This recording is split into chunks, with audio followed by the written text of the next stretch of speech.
புதுச்சேரி நெல்லித்தோப்பு தொகுதி புவன்கரை வீதி முதல் பள்ளிவாசல் வீதி வரை உள்ள வினோபா வீதிக்கு விடப்பட்ட யூ வடிவ வாய்க்கால் மற்றும் பதிப்பு கற்கள் அமைக்கும் பணியை 2023-24 ஆண்டு சட்டமன்ற உறுப்பினர் தொகுதி மேம்பாட்டு நிதியின் கீழ் ரூபாய் 32,43,953 ரூபாய் மதிப்பீட்டில் நெல்லித்தோப்பு தொகுதி சட்டமன்ற உறுப்பினர் பிவிலியன் ரிச்சர்ட் ஜான்குமார் எம்எல்ஏ அவர்கள் தலைமையில் இன்று பூமி பூஜை செய்து பணி ஆரம்பிக்கப்பட்டது.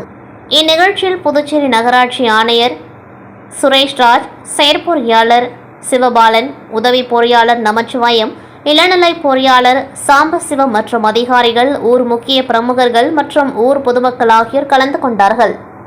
மேலும் இந்த விழாவில் டாக்டர் பால்ராஜ், பாஜக நெல்லித்தோப்பு தொகுதி தலைவர் விஜயராஜ் மற்றும் மகளிர் அணியினர், பொதுமக்கள், பாஜகவினர் திரளாக கலந்து கொண்டார்கள்.